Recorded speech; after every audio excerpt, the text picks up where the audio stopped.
Abakorinto ba mbere 15:21 1 Corinthiens 15-21. ni amagambo nkangahe tukaba turarangije. C'est quelques mots et nous allons clôturer. Abashitsi mwadusuye Imana ibahereza umugisha mwese. Les visiteurs, que Dieu vous bénisse. 15:21 kuko ubwo urupfu rwazanywe n'umuntu niko no kuzuka kw'abapfuye kwazanywe n'umuntu, kuko bose bokojwe gupfa n'Adamu niko bose bazahindurwa abazima na Kristo. Amen. Amen. Ni amagambo nkangahe tukaba turarangije. C'est quelques mots seulement. Papa Espoir, turakwishimiye cyane. Bienvenue, Papa Espoir. Imana iguhezagire rwose. Que Dieu vous bénisse. Tuzatugutekereza neza, turakuzirikana. Nous vous considérons beaucoup. Ese aguhe umugisha. Que Dieu vous bénisse. Imana yaremye umuntu mu shusho yayo. Dieu créa l'homme à son image. Kandi gusa n'Imana ntikugaragarira mu gahanga, uburebure n'ubugufi. Et la ressemblance de Dieu ne se voit pas dans l'image, dans le visage. Muri twe tuzi ikibi n'icyiza. Parce que nous connaissons les bien et les mal. Iyo ni ishusho y'Imana. Ça c'est l'image de Dieu. Iki ni kibi, iki ni Ça cyiza. c'est bon, ça c'est mauvais. Kugira ngo iyo shusho igaragare kwiba muri twe, Pour que cette image soit visible, nuko dukura ibishimwa mu bigawa, il faut séparer les biens au mal. tugakora ibyiza gusa, Nous faisons les biens habeza, comme les bonnes tuzoba personnes. dushimangiye ko dusa n'Imana. Là, nous avons confirmé que nous ressemblons à Dieu. Imana yaremye Adamu na Eva, Dieu créa Adam et Ève, ibashira mu ngobyi ya Edeni. les a placés dans le jardin d'Éden. Ngo yahoraga iza kubasura, Il leur rendait visite chaque jour. bukeye Et puis le lendemain, Satani arabagenderera. le diable aussi les a rendu visite.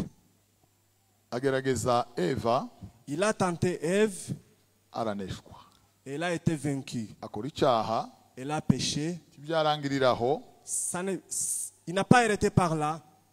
atera n'umugabo we gukora icyo cyaha. Elle a causé à son mari aussi des Bamaze péchés. gukora icyaha, Lorsqu'ils ont péché, ubwiza bw'Imana la gloire de Dieu bubavaho. était partie. Barambukirwa, Ils ont été dénudés. bambara ubusa. Ils ont été devenus nus. Bakristo muje mwumviki. Chers chrétiens, écoutez ceci. Iyo umuntu akoze icyaha, Lorsque vous péchez, umwenda l'habit uhita umuvaho. est parti. Uje ubitekereza nyuma y'icyaha na mbere y'icyaha. Pensez cela avant de pécher et après Uje avoir péché. wibwira aho uri wenyine, Lorsque vous êtes seul, wiyumvise ko wambukiwe wambaye ubusa. sachez que vous êtes nus. Byarangiye, wamaze gusigara C'est fini. gutyo. Vous êtes Uri dénudés. Vous êtes uri nus. tuni. Wambaye ubusa. Bibiliya iravuga La Bible déclare, ngo bazareba imyambaro y'umugeni, on verra l'habit de l'époux, ariyo mirimo yo gukiranuka yawe. qui sont leurs œuvres de la justice. Bamaze gukora icyaha Lorsqu'ils ont péché, ngo bajya kwihisha. ils sont allés se cacher. Imana ihageze Lorsque Dieu est arrivé, irahamagara ngo urihe Adamu, où est-il Adam? wa mugabo we urihe. Homme, où est-il?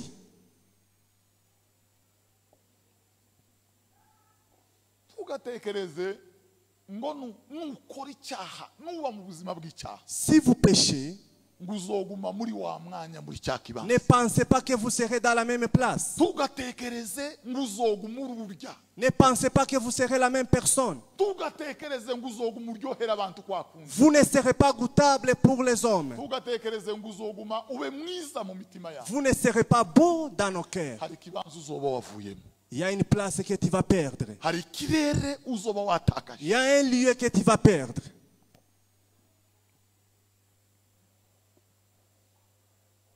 Imana Dieu, kugira ngo bayihinguke imbere, pour qu'il puisse arriver devant Dieu,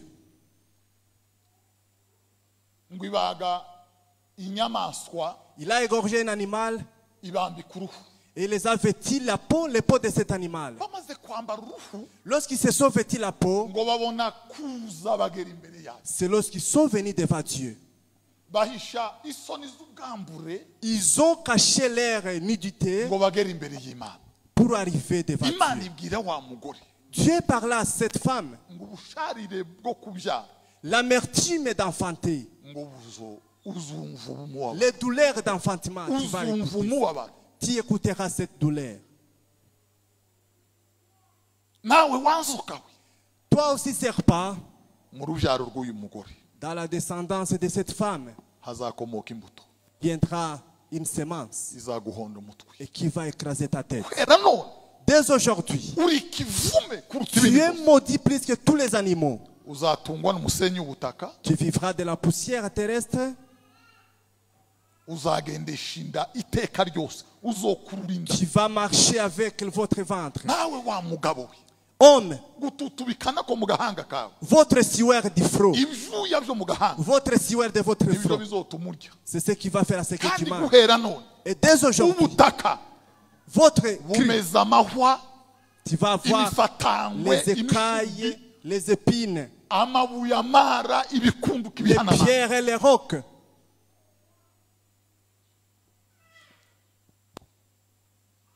ese turi kumwe Amen. ko turaganira gahoro tugiye kugera ku meza duhite Nous allons turangiza. aller à la Sainte Seine.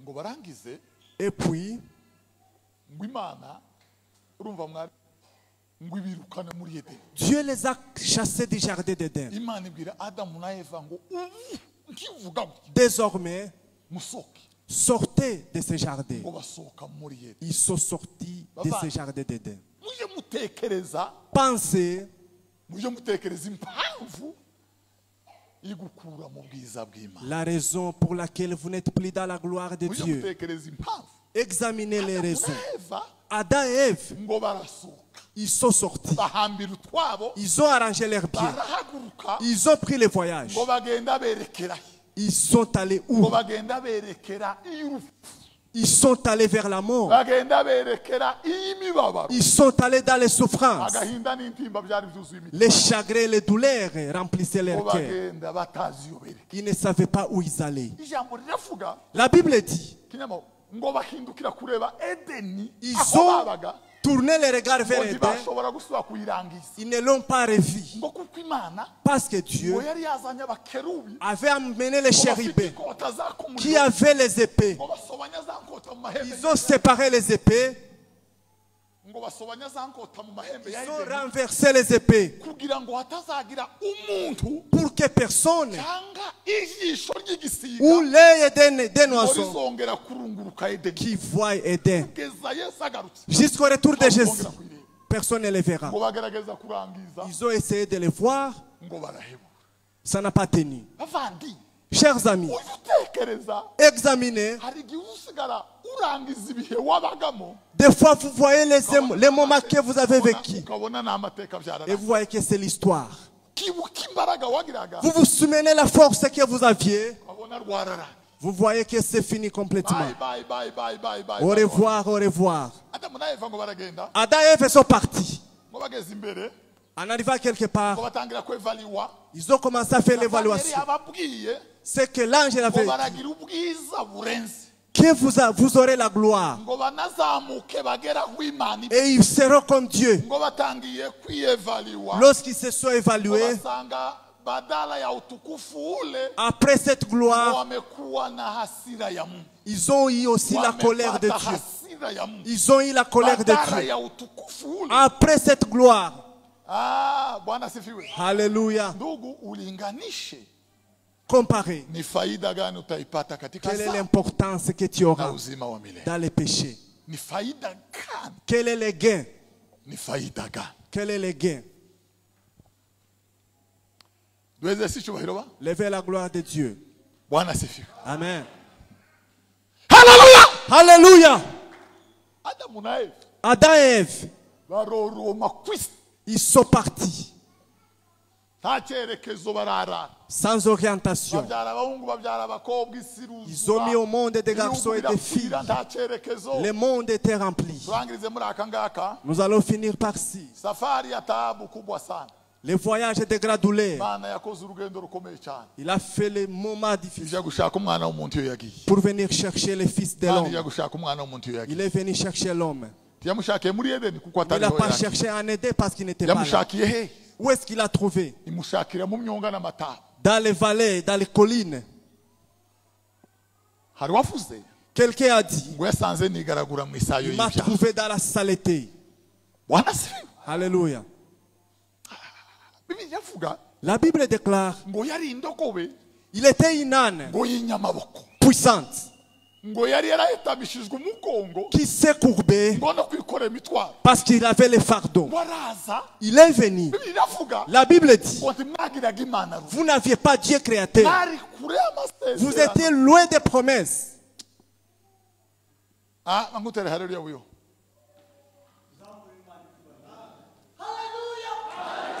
Haleluya. Kuko Imana ari umutunzi w'imbabazi. Comme Dieu est miséricordieux, Ngo yabahinduranye abazima na Kristo. il nous a rendus vivants avec Christ. Bwana asifiwe. Alléluia. Ngo yaraje Il est venu, arengeza itorero, il a pris l'église, ngo araryikorera. il a porté. Ngo hirya humvikana indirimbo, Et les chansons étaient entendues ngo zigenda zivuga, qui disaient ngo yishuye ya myenda yose, qu'il a payé mes dettes. ngo yanguza amaraso ye, Il m'a racheté avec son ngo sang. yantegurije Il a gakondo. préparé les... Haleluya. Yishuye ya myenda yose. Il a payé les dettes. Bei ya zambi Yesu alilipa Les msalaba. prix des péchés, Dieu a déjà payé. Bei ya zambi Yesu alilipa Les prix msalaba. de mes péchés, Dieu a déjà Bei payé. ya zambi Yesu alilipa Dieu msalaba. Jésus a déjà payé. Yesu alilipa msalaba. Il a déjà payé les dettes. Bibiliya ivuga La Bible déclare, ngo akuraho urwandiko rw'imihango rwaturegaga, il a enlevé la lettre qui nous condamnait. ngo arudukurishaho kubambwa kure, Il a enlevé avec sa crucifixion. ngo akuraho rwa rusika rwari hagati, Il a enlevé la muraille qui nous aribwo séparait, bwanzi, qui était l'inimité. ngo atwunga n'ima, Il nous a unis à Dieu. aduhuza n'ima. Il nous a unis à Dieu. Bwana asifiwe. Alléluia. Yesu Kristo. Jésus-Christ. Haleluya. Alléluia. Bibiliya ivuga La Bible déclare, ngo nijoro, la nuit, ngo abungeri bamenyeshwa icyabaye. les bergers étaient informés de ce qui était arrivé. Rubanda ruryamye, Maria na Yosefu basa, bari maso barerakana. Bwana asifiwe. Alléluia. Yesu yaraturikije ishamba agiye gushaka icyazimye. Jésus venait chercher ce qui était Yesu perdu. yaraturikije agiye gushaka icyazimye. Il venait chercher ce qui était perdu. Haleluya. Ngo arangize Yesu Et puis, araza arije. il est venu. Ni hehe Yesu yazaje? Où est-ce que Jésus allait? Yesu yazaje i Galilaya se? Est-ce qu'il allait à Galilée? Safari ya kutafuta Les voyages ilikuwa inaelekea Golgotha. de chercher. Il allait à Golgotha. Urugenzi rwaza rujinya bihanga. Les voyages se dirigeaient à Golgotha. Urugenzi rwa Yesu. Les voyages de Yahuye Jésus. n'abarwayi mu nzira agenda bakiza. Il a guéri les malades. Yahuye n'abashonje agenda bakiza. Il a donné la nourriture à Ariko ceux qui Yesu étaient yazaje affamés. hehe? Où est-ce qu'il allait? Yazaga ni Golgotha hitwa C'était Nyabihanga. à Golgotha au lieu de crâne. Golgotha ku giti niho Yesu yabambwe, yabambiwe ku giti. Haleluya. Alléluia. Hariho ijoro rimwe Yesu yakiriwe imanza zitandatu. Dans une nuit, Jésus a été condamné 6 fois. Tribunale zitandatu. 6 tribunaux. Acirwa n'abacamanza batabyigiwe batemewe mu Et gihugu. 6 juges non compétents. Abamwanga n'abatamukozwa abari babafata decision Ceux qui les craignaient. baravuga ngo nabambwe, Il a dit qu'il soit crucifié. nabambwe. Qu'il soit crucifié. Haleluya. Yesu Jésus. ni igitangaza. Ikaba turi koza bita ngo urugenzi rw'umusaraba, Ce que les catholiques appellent le voyage de la croix. urugenzi rw'intambwe 700. C'est un voyage de 700 mètres. Nararuzamutse n'aya maguru aya. J'ai aussi fait ce voyage. Nuguhera ku gisima cy'i Betsaida, Jusqu'au puits de hafi Bethsaïde, y'irembo ry'imbabazi, non loin de la porte des ugaterera pardons. umusozi, Vous escaladez la montagne et vous allez à Golgotha. C'est là où Jésus a pris la croix. Quelqu'un a dit que la croix que Jésus a portée. umwe yagwanye inshuro eshatu nkurabutswe maze ndazinukwa menya yuko uwo mfite ari muto. Bwana sifiwe. Alléluia. Bamukoreje umusaraba. Il a porté la croix. Ce qu'on appelle la croix. Il était fouetté. Il était détruit. Sans avoir il a porté la croix. Il est tombé avec la croix. Il a pris la croix. Il est tombé encore. Qu'est-ce que Jésus cherchait? La Bible dit l'homme, le fils de l'homme est venu chercher ce qui était perdu. Pour aller à la Sainte Seine, la Bible déclare, j'ai pensé beaucoup à cette parole.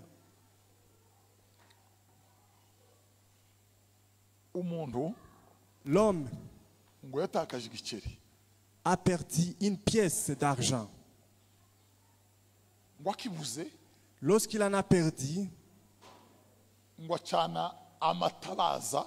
il a allumé les lampes. Il a cherché partout dans la maison en cherchant la pièce. Jésus-Christ, il a allumé toutes les lampes possibles.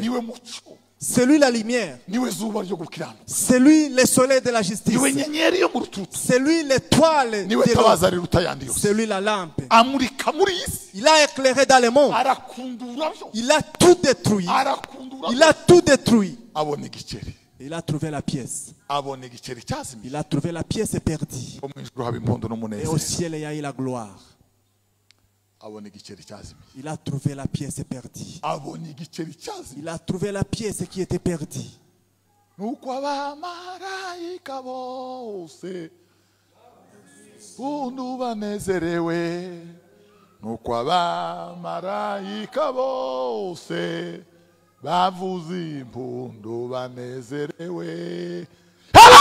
Alléluia.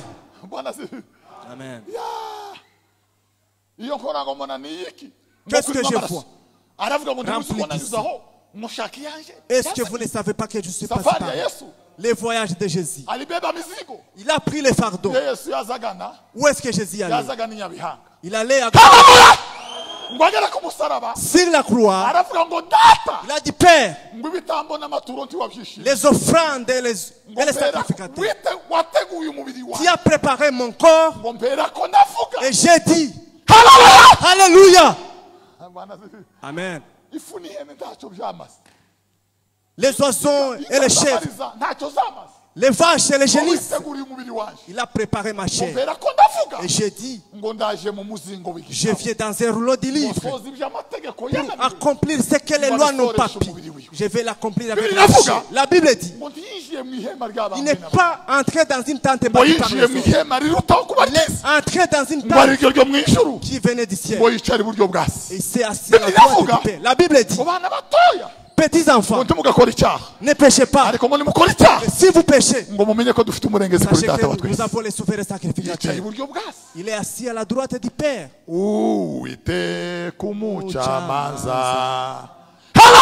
Alléluia.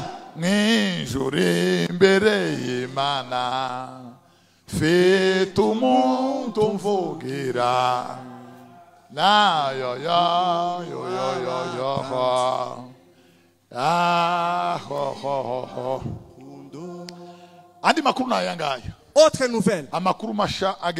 Les bonnes nouvelles qui sont à la une. C'est bon ami. C'est lui qui parle pour nous. Il ne parle pas les ondits. Il n'écoute pas les ondits. Il ne change pas. Alléluia. Nous allons lancer Alléluia.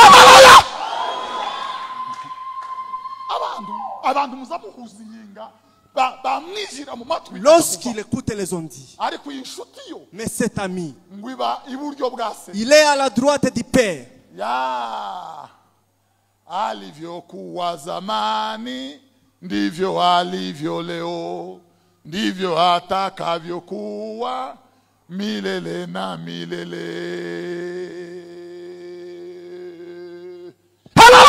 Alléluia. Alivyokuwa zamani, de la même façon qu'il était, ndivyo alivyo leo, il est le même aujourd'hui, ndivyo atakavyokuwa, et il sera. Où est-ce que tu vas aller à Ninève? Tu ne connais pas ces gens. Les gens de Ninève. Dieu parla à Jonas. Jonas, tu es mécontent pour cette plante. Moi, comme tu disais que j'aille détruire les gens de Ninève. Les gens de Ninève, ils ne savent pas les grandes croisades, ils ne savent pas la Sainte Seine, ils ne savent pas les grandes croisades. Chez eux, ils ne sont pas à la maison. Comme j'allais les détruire, Jonas disait, ce n'est pas ce que je t'ai dit, que tu es miséricordieux, qui n'est pas en colère.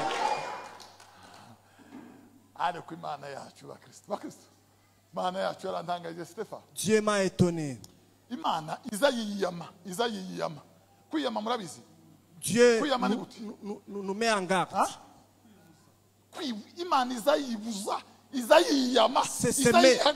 C'est mettre en garde. Dieu se met en garde. Dans le livre d'Abakouk,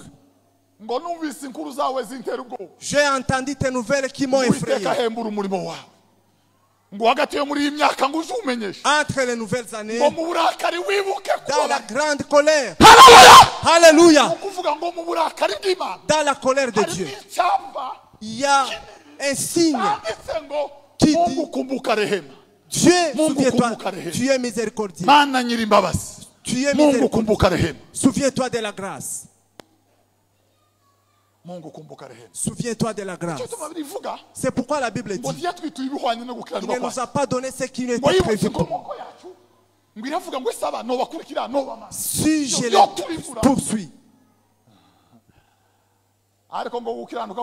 mais sa justice, c'est nous pardonner. La Bible dit, si nous disons que nous n'avons pas de péché, nous les rendons un péché. Si nous acceptons le péché, il est juste et il va nous pardonner. Et il va nous pardonner. Il est juste pour nous pardonner.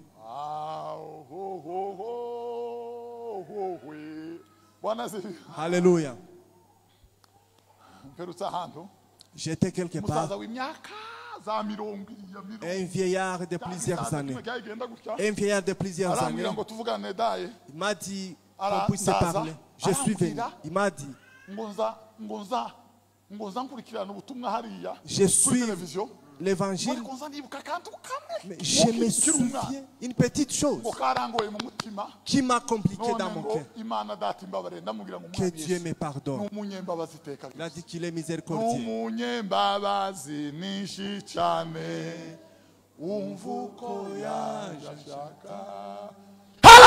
Alléluia.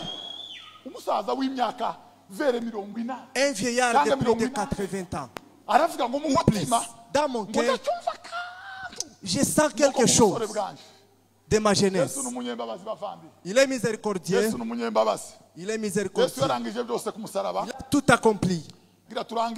Pour finir, pose-vous la question, est-ce qu'il y a une habitude qui vous est difficile? Jésus a dit que tout est accompli. Pourquoi cela n'est pas fini? Est-ce que tu as les choses qui te... Pourquoi ce n'est pas fini? Jésus, c'est une offrande qui appelait au monde. Damu ya Yesu, damu ya Yesu, damu ya Yesu usafisha kabisa.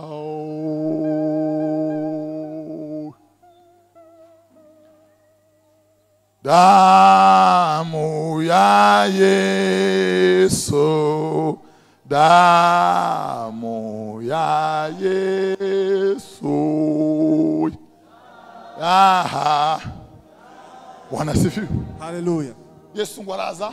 Umurimo yaravuze ngo nguko uko yaje ashaka. Voici comment il est venu pour chercher les passés dans les collines comme dans les vallées. Il est descendu. Il a été percé. Lorsqu'il a vu les brebis, il les a ramenés. Il a dit, je suis maintenant de son pâturage. Yesu arazana intama arazibona azisubiza mu ruhongore.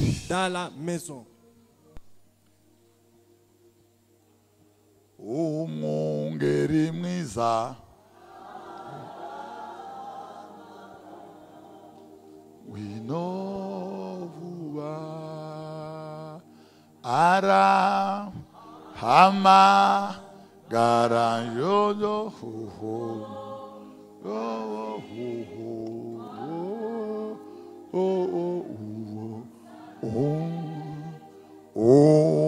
umwungeri mwiza arahamagara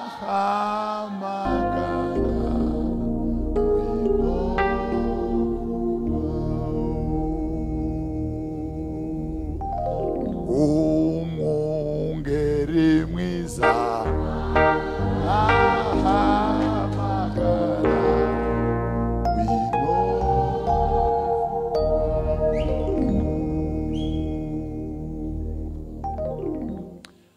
aya mahirwe. Cette chance. Hari gitondo kimwe tuzobyuka atakiriho.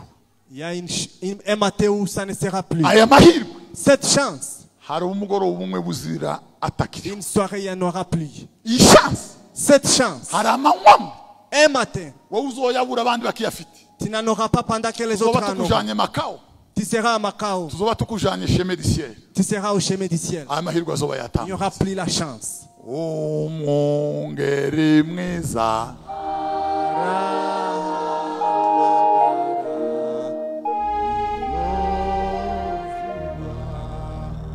ninde wumva ko aricyo yatunganya imbere y'amaso y'Imana réparer quelque chose bahasigira dusenge devant Dieu. Yesu yakoze urugendo. Jésus a fait un voyage aza gushaka icyazimiye pour chercher ce qui était perdu. Yesu yaje gushaka. Il est venu chercher. Yaje gukiza. Il est venu guérir. No gushaka icyazimiye. Et chercher ce qui était perdu. Waba uri igiteri cyazimiye. Est-ce que tu as une pièce perdue? Waba uri intama yazimiye. Est-ce que tu as une brebis perdue? Umwungeri mwiza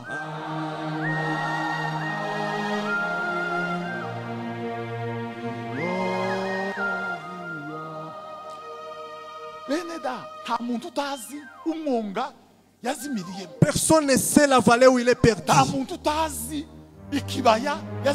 Tout le monde connaît la vallée où il est perdu.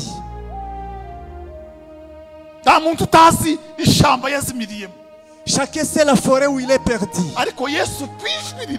Jésus, à sa haute voix, il appelle du haut des montagnes. Revenez vous qui rentrez. Garuka we usubi nyuma we sinza kureba nigitsure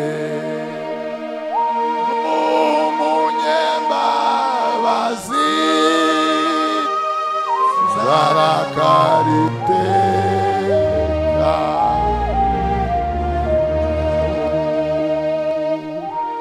Garuka, garuka, wamusubira inyuma we.